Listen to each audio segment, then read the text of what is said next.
أهواكم من أنا من أنا من أنا لولاكم كيفما حبكم كيفما أهواكم ما سواي ولا غيركم سواكم لا ومن في المحبة علي ولكم أنتم مرادي وأنتم قصدي ليس أحد في المحبة سواكم عندي من أنا من أنا من أنا لولاكم كيفما حبكم كيفما أهواكم من أنا من أنا من أنا لولاكم كيفما حبكم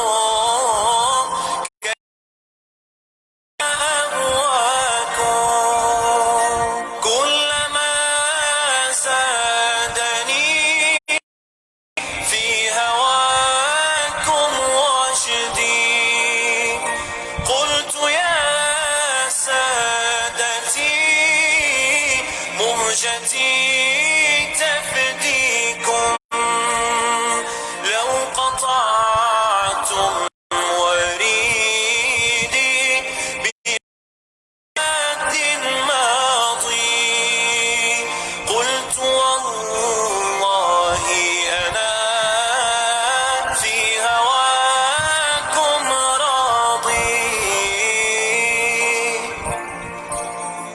من أنا من أنا من أنا لولاكم كيفما حبكم كيفما أهواكم من أنا من أنا من أنا لولاكم كيفما حبكم كيفما أهواكم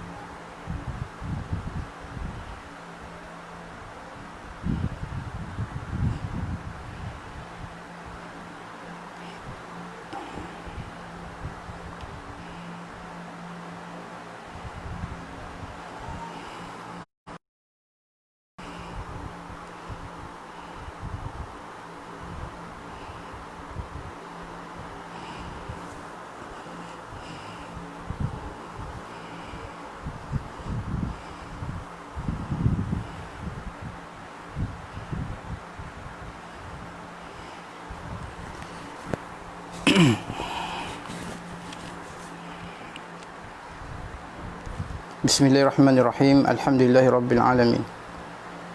Wassalatu wassalamu ala asyrafil anbiya'i wal mursalin wa ala alihi wa sahbihi ajma'in. Rabbi shrah li sadri wa yassir li amri wahlul 'uqdatam min lisani yafqahu qawli. Rabbi zidni 'ilman nafi'a wa Rabbi yassir wa la tu'assir, Rabbi tammim bi khair. Alhamdulillah, bersyukur kita kehadrat Allah Subhanahu wa taala kerana pada malam yang amat mulia ini masih lagi Allah Taala memberikan kesempatan kepada kita untuk bersama-sama meneruskan sesi kuliah, sesi pengajian berkitab kita, insya-Allah. Mudah-mudahan Allah Taala memberikan ganjaran rahmat yang besar kepada kita dan juga pahala yang besar sebagai bekalan untuk kita di hari akhirat kelak, insya-Allah. Hari ini kita akan menyambung kembali sesi kuliah kita yang semalam, daripada yang semalam, iaitu daripada kitab Irsyadul Ubbad, insya-Allah. Qala al-musannif rahimahullahu taala wa nafa'na bi 'ulumihi fid darain amin.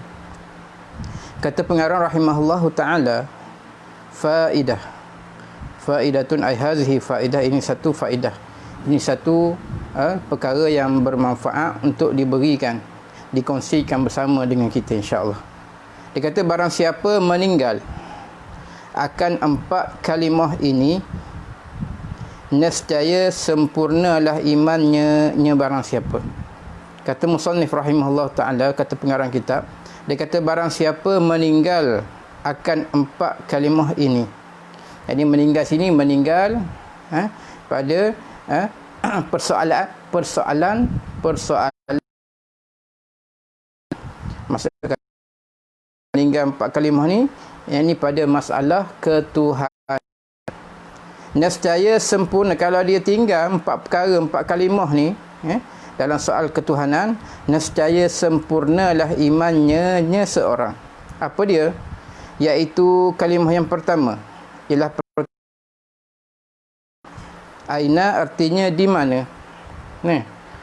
Persoalan yang kita tanya, di adakah Allah Ta'ala itu ada di langit? Adakah Allah Ta'ala itu duduk di arash? Di mana Tuhan? Di mana Tuhan berada? Di mana Tuhan duduk? Tu. Ini perkataan ni kalau kita tinggalkan, kalau kita tidak mempersoalkan, seseorang itu akan sempurna iman. Dia tanya seumur, selalu dia tanya, Tuhan tu di mana? Dia mempersoalkan Tuhan tu di langit. Dia kata Tuhan tu di bumi, dia kata Tuhan tu di arash, duduk di atas arash. Maka orang tu iman dia tidak sempurna. Satu, kita kena tinggalkan perkataan aina, perkataan di mana, yakni di mana Tuhan. Sebab kadang-kadang tu perkataan ni boleh membawa kepada kekufuran. Na'udzubillah.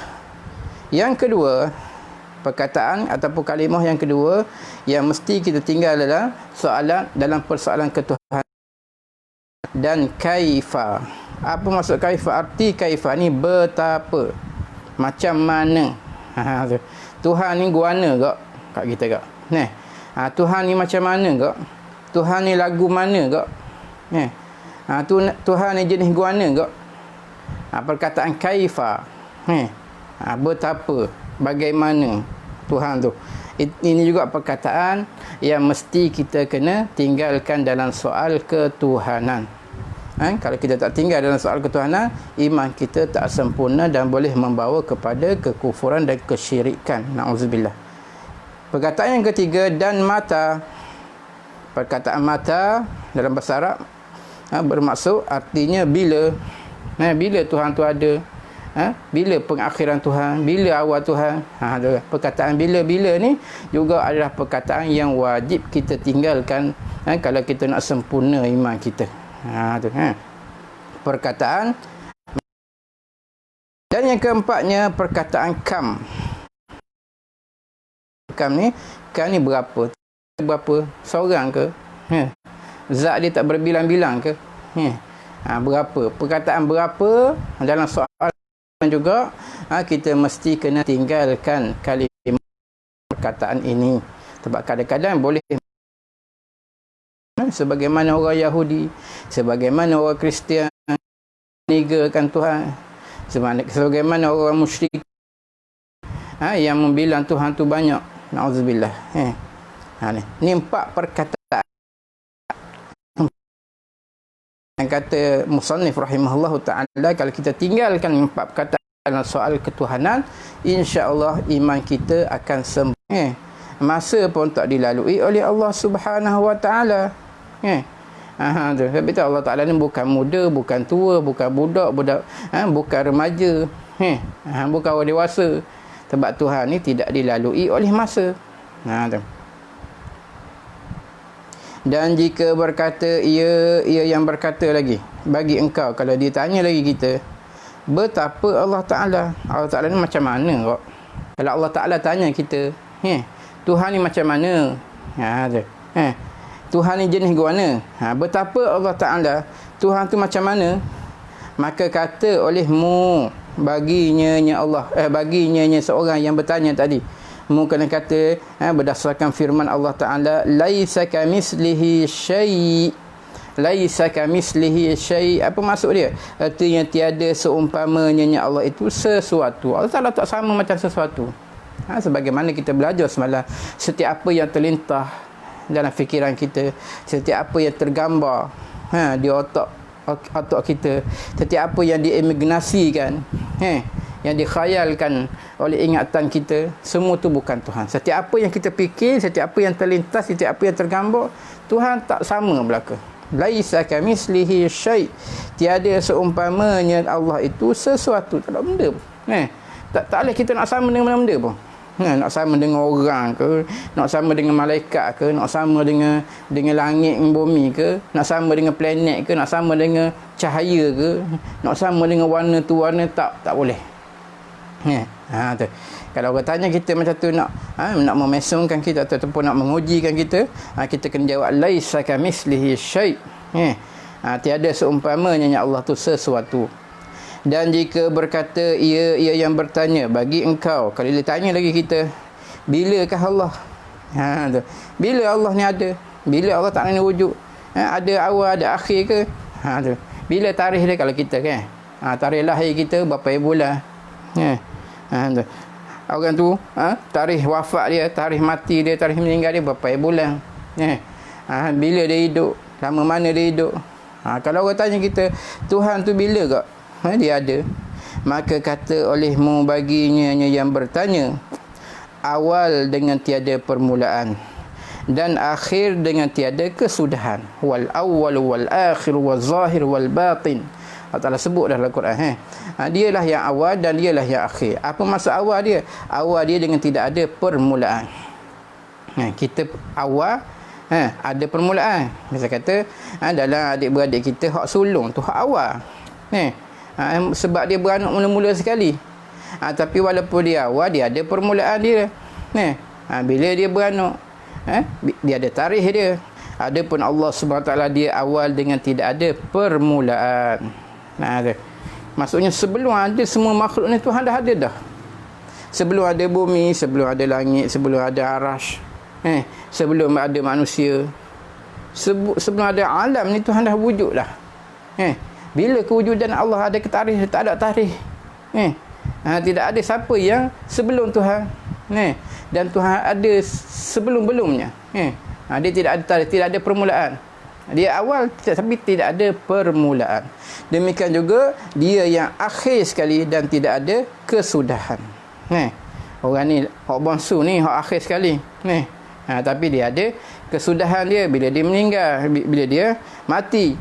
Adapun Allah Subhanahu Taala, dialah paling akhir, tapi dia tidak ada kesudahan, tidak ada tamat, tidak ada end.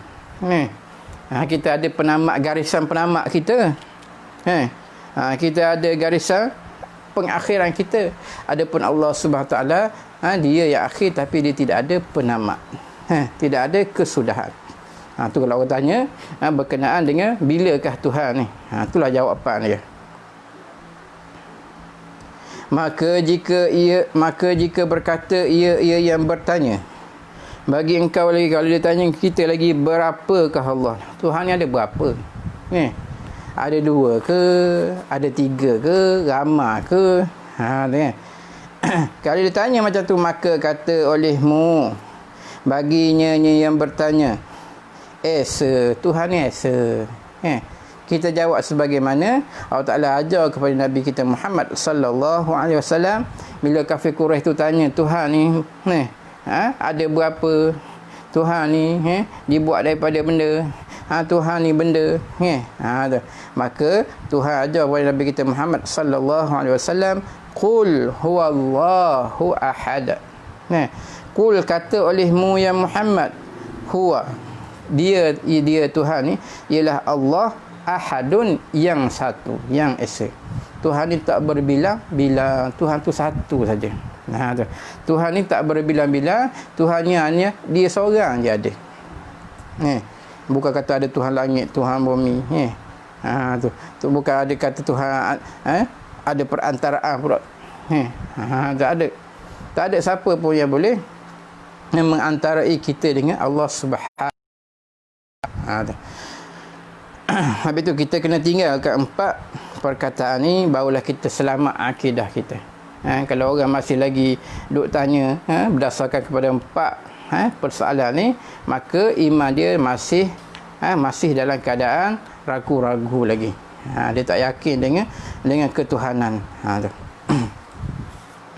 Dan jika dikata orang, bagi engkau, kalau orang tanya kita, betapa engkau beriman dengan Allah?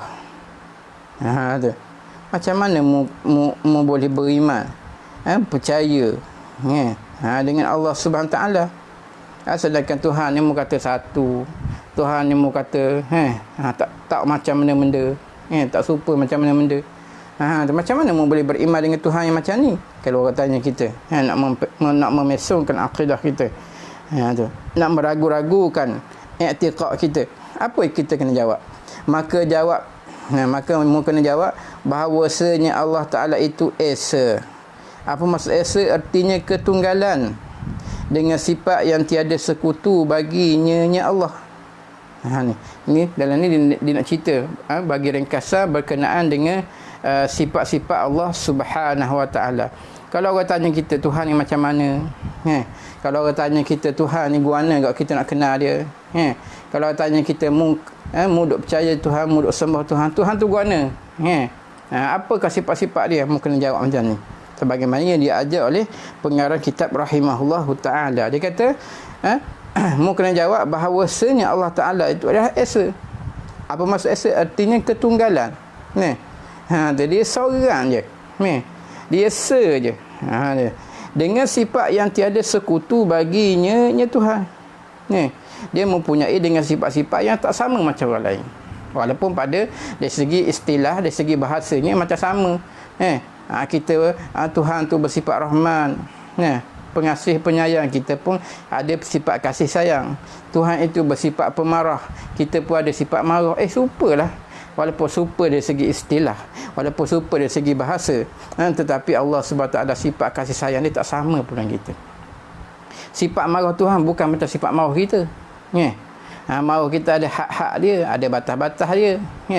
Ada pun marah Tuhan ni pun kena ingat, bila Tuhan marah seorang, dia akan campurkan orang tu dalam neraka dia, na'udzubillah min zalik. Kita ada sifat mendengar, Allah Ta'ala ada sifat mendengar. Samalah, sama-sama dengar. Memang dari segi bahasa, dari segi istilah sama dengar, tapi dari segi hakikatnya tak sama. Kita dengar dengan telinga, kita dengar dengan sifat telinga kita ni ada telinga, kita dengar benda hak berbunyi, benda yang bersuara. Adapun Allah SWT dia mendengar dengan sifat sama, bukan dengan telinga tak macam kita. Tuhan mendengar setiap perkara yang maujudat. Setiap perkara, setiap benda yang ada, walaupun benda tu tak bersuara. Macam batu tak ada suara, tapi Tuhan dengar. Macam hati kita, duk bobek-bobek, duk belebel dalam hati ni, duk beleter, tak puas hati ke kawan kita kan. Kita pun popek dalam hati kita. Orang lain tak dengar pun, kita seorang je duk detik, tapi Tuhan dengar. Tu setiap benda yang maujud, setiap apa yang ada, walaupun benda tu tidak ada suara, tidak ada huruf, tidak ada bunyi, Tuhan tetap dengar. Tu beza dia. Kita melihat, Allah Ta'ala pun lihat juga. Samalah, sama-sama lihat. Tuhan ada sifat lihat, kita pun ada sifat melihat. Memang dari segi bahasa sama, tapi hakikatnya tak sama. Sebab apa? Sebab kita melihat dengan perantaraan biji mata. Kita kena melihat dengan adanya cahaya. Kalau tak ada cahaya, gelap guguk, gelap gelita, tak nampak kita. Kita melihat dengan perkara yang hampir. Kalau benda jauh, berkilometer daripada kita, tak nampak. Melihat dengan berdasarkan benda yang ada di hadapan kita, tidak berdinding, tidak berhijab. Belakang dinding tak nampak dah benda. Tuhan itu sifat melihat dia tak sama macam sifat melihat kita. Itu perbezaan dia. Walaupun dari segi istilah dia sama. Sifat yang tiada sekutu baginya. Lagi ketunggalanlah ia Allah dengan zat. Seorang dia je. Tidak ada rakan kongsi, tidak ada yang sekutu baginya. Kita nak hidup atas dunia ni kena ada kawan. kena ada mak ayah, kena ada rakan-rakan, sahabat-sahabat, saudara mara. Tak boleh kita hidup seorang-seorang. Tu. Ada pun Allah SWT, dia seorang je mentadbirkan seluruh alam. Dia tak berhajat, tak perlu pun kepada sekutu dia. Tu. Hiduplah ia Allah dengan hayat yang qadimah. Hiduplah ia Allah dengan sifat hayat yang qadimah. Yang qadimah tu yang sedia kala. Maksudnya Allah Ta'ala ni dia hidup dengan sifat hayat. Kita ni hidup juga. Allah Ta'ala pun hidup. Samalah. Tak sama sebenarnya. Kita hidup dengan sebab ada roh, ada nyawa. Kita hidup ada makanan, kena ada air. Baru kita hidup. Cuba terang kita hidup tak minum air boleh 10 hari. Tu. Cuba kita terang hidup tak makan sebulan. Boleh hidup tak? Tak boleh. Tu. Sebab tu adalah perantaraan yang boleh menghidupkan kita. Adapun Allah SWT, dia hidup bukan dengan nyawa, bukan hidup dia bukan dengan roh. Hidup dia dengan sifat hayat yang qadimah, yang sedia kala, yang tidak ada dahulu, tidak ada terdahulu, tidak ada awal. Yang berdiri dengan zat, tiada dengan roh. Macam kita ni, kita boleh hidup, boleh bangun, boleh berlari sebab ada roh dalam tubuh kita ni. Cuba roh keluar, matilah kita panggil. Maka nak buka mata pun tak boleh, nak kenyit mata pun tak boleh, nak akak sebatang jari pun tak boleh. Kalau tak ada roh. Adapun Allah SWT, dia hidup dengan zat dia, dengan tiada roh. Bukan jenis ada roh ni benda makhluk.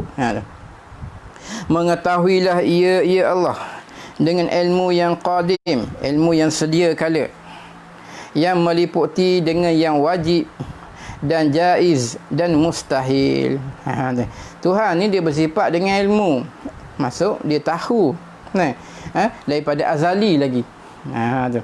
Sebelum kita wujud lagi, sebelum kita ada lagi, sebelum mak ayah kita ada lagi, sebelum nenek moyang kita ada lagi, sebelum Nabi Adam wujud lagi, dia dah tahu kita ni akan ada. Dia dah tahu apa hidup kita, kehidupan kita ni macam mana. Dia dah tahu rezeki kita banyak mana. Dia dah tahu kita ni kita ni akan menjalani kehidupan sama ada senang ke, susah ke, miskin ke, kaya ke. Semua tu dia dah tahu pada azali lagi. Ilmu dia tu meliputi bukan kita je, semua orang, semua makhluk Allah Ta'ala. Dia tahu tadi dengan perkara yang wajib. Perkara yang wajib ni zat dia lah. Zat dia, sifat dia tahu. Zat dia macam mana, dia tahu sifat-sifat dia ni. Dan jaiz, perkara yang harus, iaitulah segala makhluk ni. Dia tahu belaka apa putaran alam ni, benda apa yang berlaku di atas dunia ni, apa yang berlaku di akhirat, apa yang berlaku di langit, apa yang berlaku di bumi, ada apa yang berlaku di dalam perut bumi. Kita nampak atas permukaan bumi yang kita tahu dalam perut bumi benda yang berlaku dalam tu kita tak tahu. Allah Ta'ala dia tahu belaka. Dan perkara yang mustahil dia tahu. Perkara yang mustahil tu tak akan wujud. Misal kata dua berbilang-bilang zat Tuhan tahu benda tu tak wujud, tak ada. Sebagaimana orang Kristian kata innallaha salisu salasah, bahawa sesungguhnya Allah Ta'ala itu yang tiga daripada tiga Tuhan. Tuhan tahu benda tu. Tahu benda tu tak wujud. Tahu benda tu tak ada. Benda tu tak ada. Jadi Tuhan tahu meliputi tiga perkara. Sama ada benda yang wajib, iaitu zat Allah Ta'ala dan sifat-sifatnya, dan Allah Ta'ala tahu benda yang jaiz, benda yang harus, iaitu semua makhluk ni, dan Tuhan tahu benda yang mustahil. Benda yang mustahil ni Tuhan tahu benda tu tak wujud. Ia Allah dengan qudrah yang qadimah, yang kuasa ia Allah dengan sifat qudrah yang qadimah. Allah Ta'ala dia ada sifat qudrah. Qudrat tu kita panggil dalam bahasa Melayu kuasa. Kemampuan Tuhan, power Tuhan. Tu. Jadi Allah Ta'ala ada sifat qudrah yang qadimah, yang sedia kala. Sifat qudrah Allah Ta'ala ni sejak dulu lagi, sejak azali lagi ada. Tu. Dengan sifat qudrahnya Allah Ta'ala ciptakan makhluk, jadikan langit, jadikan bumi, jadikan benda tu, jadikan benda ni. Yang berkehendak ia Allah dengan iradah yang qadimah. Yang berkehendaklah ia Allah dengan sifat iradah yang qadimah. Iradah tu kehendak dia lah. Kehendak Allah Ta'ala nak buat benda. Nak jadikan bumi ni macam mana bentuk dia. Nak jadikan kita ni pendek ke panjang ke, hitam ke putih ke. Tu. Setiap apa yang Allah Ta'ala nak ciptakan sesuatu, dia kena kehendak dulu, kehendak dia macam mana. Pattern yang Allah Ta'ala nak tu macam mana. Tu dia panggil iradah. Iza arada syai'an an yaqula lahu kun fayakun. Apabila mengkehendaki Allah Ta'ala akan sesuatu, satu perkara dia nak buat benda. Kita baca tiap-tiap malam Jumaat tu kan, surah Yasin. Iza arada syai'an, apabila dia kehendaki nak buat satu perkara, itu dia panggil sifat iradah Allah Ta'ala. Nak buat benda tu, nak buat benda ni. Nak ciptakan manusia, nak ciptakan orang ni, nak buat malaikat, nak ciptakan jin, nak jadikan binatang, nak jadikan tumbuh-tumbuhan, langit, bumi, semua tu. An yaqula lahu kun fayakun. Bahawa dia berkata, kun, jadilah. Maksudnya dia meluluhkan apa hak dia hendak tadi, kehendak dia tadi dengan sifat kudrah dia. Dia ciptalah benda tu. Fayakun, maka jadilah benda tu dengan kudrah Allah Subhanahu wa Ta'ala. Itu dia panggil sifat kudrah, sifat iradah. Yang mendengarlah ia Allah, dengar-dengar dengan sifat sama yang qadim. Bukan dengan telinga. Kita dengar juga dengan telinga, dengar juga dengan benda suara, dengar juga dengan bunyi. Adapun Allah Subhanahu Wa Ta'ala didengar dengan sifat sama, bukan dengan telinga, bukan dengan anggota dak. Lepas tu dia dengar pula setiap benda hak maujud. Dan melihatlah ia Allah dengan basar, dengan sifat basar yang qadim juga. Dia melihat dengan sifat basar yang qadim, bukan melihat dengan biji mata. Dia melihat dengan sifat basar. Yang berkata-katalah ia Allah dengan kalam yang qadim, yang sedia kala. Allah Ta'ala juga dia bercakap-cakap, dia berkata-kata. Percakapan Allah Ta'ala, perkataan Tuhan ialah dengan kalam yang qadim, bukan bersuara macam bercakap. Bila berkata-kata dengan suara, berdasarkan ada suara kena ada. Pula kita bercakap tu bersusun dengan huruf-huruf. Ada depan, ada belakang. Tuhan cakap gitu ke? Tak. Tuhan bercakap bukan macam kita bercakap. Habis tu dia kata Tuhan ni bercakap, berkata-kata dengan kalam yang qadim, yang sedia kala. Maksudnya perkataan Allah Ta'ala, percakapan Allah Ta'ala sejak dahulu lagi, sampai sekarang, sentiasa, sampai ke hari kiamat. Tak pernah berhenti percakapan Allah Subhanahu Wa Ta'ala. Tak dengar pun. Tak dengar pun Tuhan ni bercakap. Kata-kata Tuhan ni bercakap daripada azali lagi, sebelum dunia ada lagi, sampai ke hari bila-bila. Sentiasa sampai ke hari kiamat. Tak pernah Tuhan ni berhenti bercakap, berkata-kata. Tak dengar pun suara Allah Ta'ala. Sebab Allah Ta'ala ni bukan bersuara. Cuma kita ni dihijab oleh Subhanahu Wa Ta'ala daripada mendengar perkataan kalam Allah Subhanahu Wa Ta'ala. Ada juga Allah Ta'ala membuka hijab tadi, membuka dinding tadi, dengan kalam dia boleh dengar. Seperti mana kisah Nabi Musa alaihi salam. Bahkan Musa tu dipanggil kalimullah, orang yang boleh bercakap-cakap dengan Allah Subhanahu Wa Ta'ala secara live. Bercakap-cakap secara langsung dengan Allah Subhanahu Wa Ta'ala. Wa kallamallahu Musa taklima, dan bercakap-cakaplah Allah Ta'ala dengan Nabi Musa tu akan sebagai bercakap-cakap. Masuk sini Allah Ta'ala bercakap-cakap dengan Nabi Musa dengan tidak ada hijab. Allah Ta'ala angkat hijab, Allah Ta'ala angkat dinding. Nabi Musa boleh dengar perkataan Allah Ta'ala, yang mana percakapan dengan Allah bukan sebagaimana bercakap dengan manusia. Kita buat misal, nak bagi nampak sikit lah. Orang kata Tuhan ni bercakap-cakap, berkata-kata, tapi dekat bukan dengan suara lah. Tanpa ada stok. Daripada awal, daripada azali sampai ke bila-bila, sampai ke akhir zaman, sampai ke hari kiamat, sampai ke akhirat. Tuhan duk berkata-kata tapi kita tak dengar sebab kita dihijab, ditutup, didinding oleh Allah Subhanahu taala, kecuali mereka yang Allah Taala izinkan, sebagaimana Nabi Musa alaihissalam. Kita buat misal sebagaimana radio. Radio 24 jam dia bersiaran. Kita tak dengar sebab mana? Sebab kita tutup, kita off. Tutup tu dia panggil hijab. Siapa dia yang menghijab kita daripada mendengar kalam Allah, iaitu Allah Taala sendirilah. Yang dia off. Kita tak dengarlah kalam dia. Kita tak dengarlah macam mana kalam dia, walaupun kalam dia tu bukan bersuara. Tapi kalau Allah Taala buka hijab, kita boleh dengar. Macam mana? Wallahu a'lam, sebab kita tak pernah dengar lagi.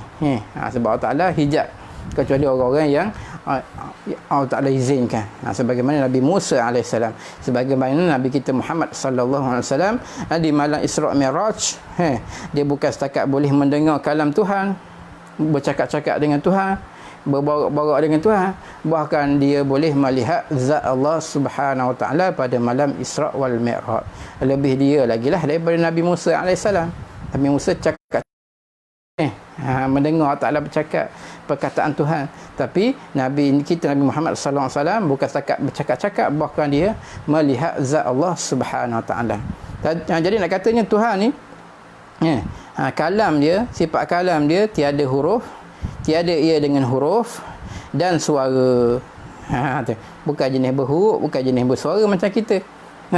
Kalau kita ikut logik akal kita lah, ada ke jenis macam tu? Macam tak percaya je.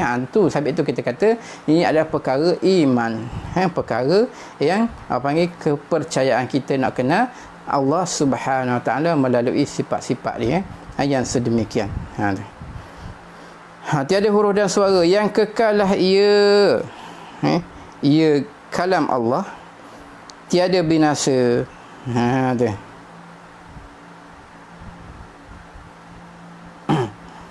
Yang kekal lah ia Allah. Kekal lah ia Allah, tiada binasa. Allah Ta'ala ni dia ada sama-sama. Tak pernah binasa, tak pernah rosak, tak pernah dihinggapi oleh kematian. Tak macam kita ada kalanya akan habis tempoh dia, expired apa panggil. Kita ada tarikh luput, ada tarikh expired. Adapun Tuhan dia tidak ada tarikh expired, sebab dia bukan makhluk, tidak dilalui oleh masa. Kullu man 'alaiha fan wa yabqa wajhu rabbika zil jalali wal ikram. Wa yabqa wajhu rabbika zil jalali wal ikram. Kullu man 'alaiha fan, setiap apa yang ada di atas muka bumi ni fan. Saya kata semua binasa belaka, mati belaka, rosak belaka. Duduk kukuh ni atas langit, kita tengok atas langit tak pernah ada lubang, tak pernah ada retak, tak pernah ada pecah. Tapi bila tiba masanya dia akan runtuh, dia akan binasa.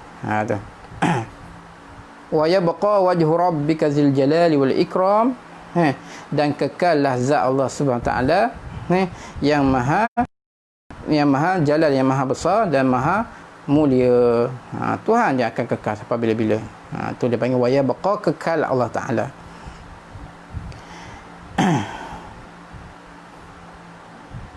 Yang banyak menjadi, Ta'ala ni yang banyak menjadi, yang banyak menciptakan makhluk. Semua makhluk ni dia yang ciptakan. Lagi yang memberi rezeki. Tak ada siapa yang boleh beri rezeki pada kita ni, kecuali Allah Ta'ala. Kalau Allah Ta'ala tarik rezeki, tak ada lah kita. Tiada yang sekutu baginya Allah. Tak ada siapa yang sekutu dengan Allah Subhanahu Wa Taala. Tak ada rakan kongsi, tak ada yang sebaya dengan dia, tak ada yang adik-beradik kembar dia, tak ada. Tak ada adik-beradik, tak ada mak ayah, tak ada belaka tu.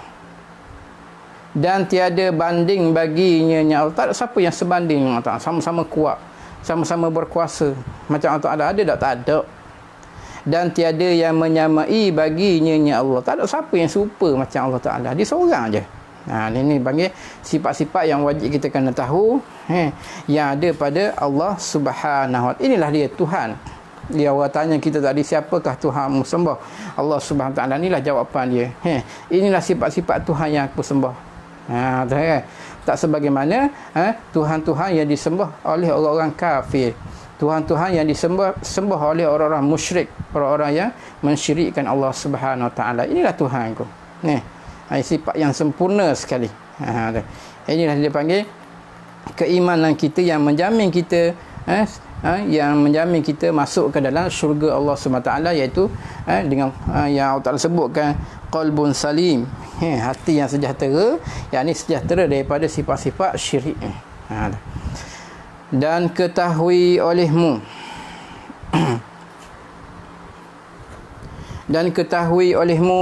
bahawasanya iman dengan Allah itu atas 3 bahagi.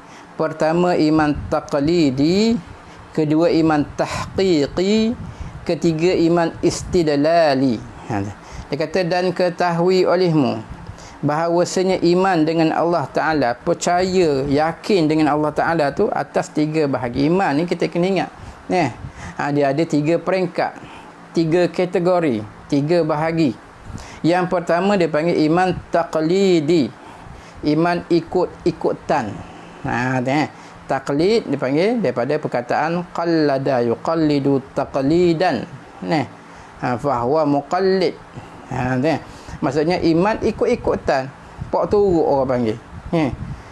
Dia dengar ustaz tu duk mengajar kat masjid surau, kata Tuhan tu ada. Dia pun kata Tuhan tu ada. Mak ayah dia kata Tuhan tu wujud, dia pun kata Tuhan tu wujud. Ikut. Iman taqlid dia panggil. Iman taqlidi, iman ikut-ikutan. Ni orang paling beramal sekali kita daripada kalangan umat Islam, yang menjadi iman kita ni jadi iman taklid semata-mata. Pok turut semata-mata. Bila tanya dalil tak tahu. Mu kata Tuhan tu ada, mana dalil? Tak tahu.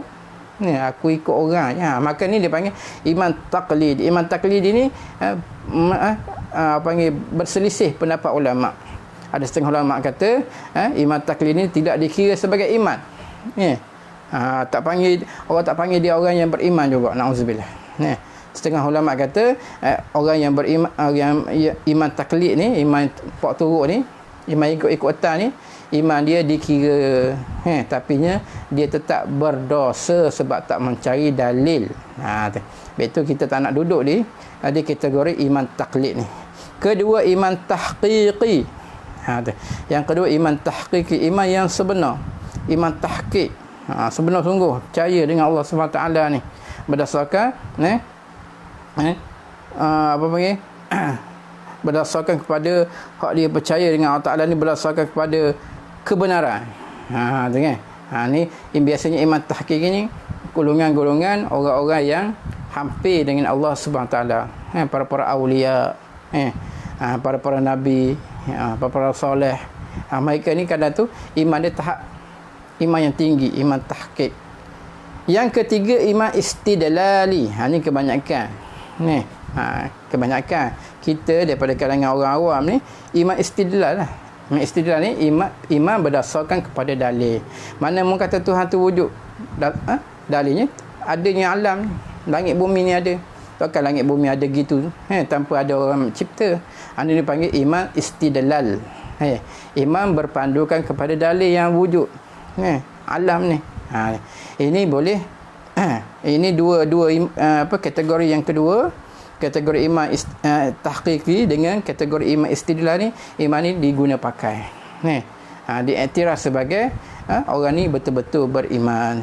Adapun iman taklid ni perselisihan pendapat ulama. Ada setengah ulama kata tak dikira sebagai beriman, ada setengah ulama kata iman tapi dia tetap dikira berdosa sebab kena cari dalil. InsyaAllah kita akan hurai berkenaan dengan 3 kategori iman, insyaAllah berdasarkan apa yang disebutkan oleh musannif rahimahullahu ta'ala. Rasanya kat tu dulu, insyaAllah kita kata tak apa, kita akan sambung lagi kembali berkenaan dengan iman, kategori-kategori iman. والله سبحانه وتعالى أعلم. ربنا آتنا في الدنيا حسنة وفي الآخرة حسنة وقنا عذاب النار وصلى الله على سيدنا محمد وعلى آله وصحبه وبارك وسلم والحمد لله رب العالمين. Mari sama-sama kita tutup majlis kita ni dengan tasbih kafarah dan surah Al-Asr. Subhanakallahumma bihamdika asyhadu an la ilaha illa anta astaghfiruka wa atubu ilaik. Bismillahirrahmanirrahim. Wal 'asri innal insana lafi khusr illa alladhina amanu wa 'amilus solihat wa tawasaw bil haqq wa tawasaw bis sabr. Assalamualaikum warahmatullahi taala wabarakatuh.